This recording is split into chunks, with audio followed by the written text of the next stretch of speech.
गीता जी प्रथम अध्याय पहला श्लोक।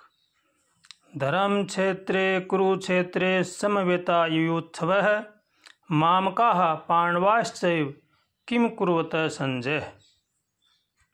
धृतराष्ट्र बोले, हे संजय, धर्म भूमि कुरुक्षेत्र में इकट्ठे हुए युद्ध की इच्छा वाले मेरे और पांडु के पुत्र ने क्या किया।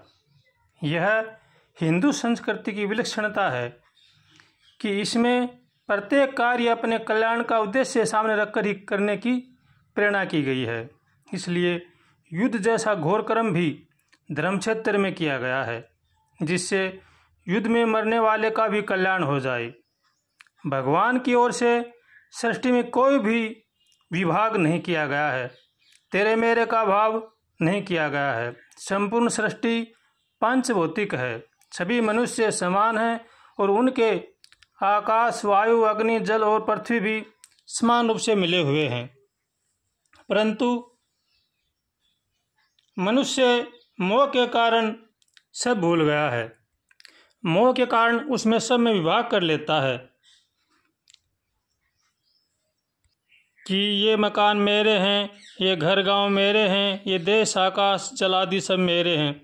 ये से तेरे मेरे की भावना ही विनाश का कारण है। इस मेरे और तेरे के भाव से भेद से ही संपूर्ण संघर्ष उत्पन्न होते हैं। महाभारत का युद्ध भी इसी माम का पांडवाश्च के नाम से ही शुरू हुआ था। भेद के कारण ही अभेद बन जाता है। इसलिए मनुष्य को चाहिए कि वह भगवान की शरण होकर भगवान का भजन करे, तेरे मेरे की भावना के चक्कर में न फंसे। दुर्योधन कह रहा है, मैं धर्म को भी जानता हूँ पर उसमें मेरी प्रवृत्ति नहीं होती है, क्योंकि मैं उसको मान नहीं सकता। और मैं अधर्म को भी जानता हूँ पर उससे मेरी निवृत्ति नहीं होती है, क्योंकि मैं उसको छोड़ नहीं सकता। मेरे हृदय में स्थित कोई देव है जो मुझसे जैसा करवाता है वैसा ही मैं करता हूँ। दुर्योधन हृदय में स्थित जिस देव की बात करता है वह वास्तव में कामना ही है। जब वह कामना के विषीभूत होकर उसके अनुसार चलता है तो फिर वह पांडु से संधि कैसे कर सकता है।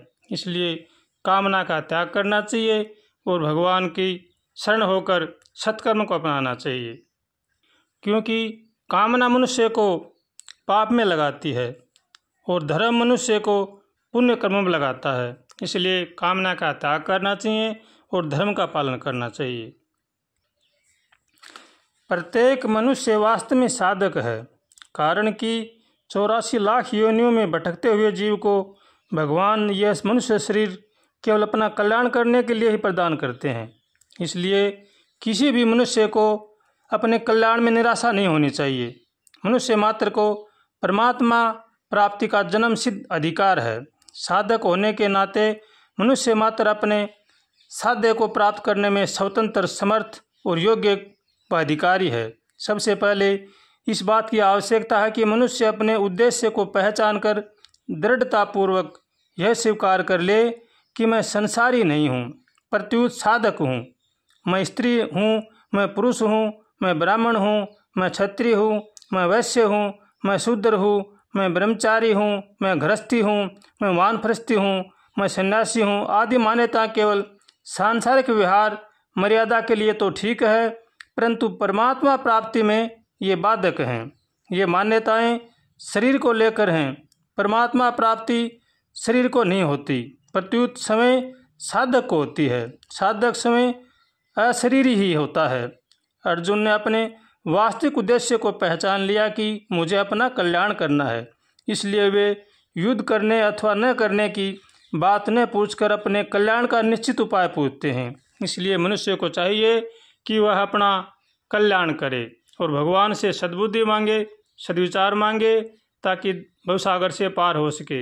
इसलिए भगवान से रोज़ प्रार्थना करनी चाहिए, हे नाथ हमें सद्बुद्धि दो, सद्विचार दो, ताकि हम संसार की बुराई से बच सकें। मनुष्य मात्र का यही उपाय है कि वह अपने कल्याण के बारे में सोचे, तेरे मेरे की भावना में न फंसे और भगवान से रोज़ प्रार्थना करे, हे नाथ बचाओ, हे नाथ बचाओ, मैं आपकी शरण में हूँ। हे नाथ हमें सद्बुद्धि दो, सद्विचार दो, ताकि हम संसार की बुराई से बच सकें। ऐसे भगवान से रोज़ प्रार्थना करें। नारायण नारायण नारायण।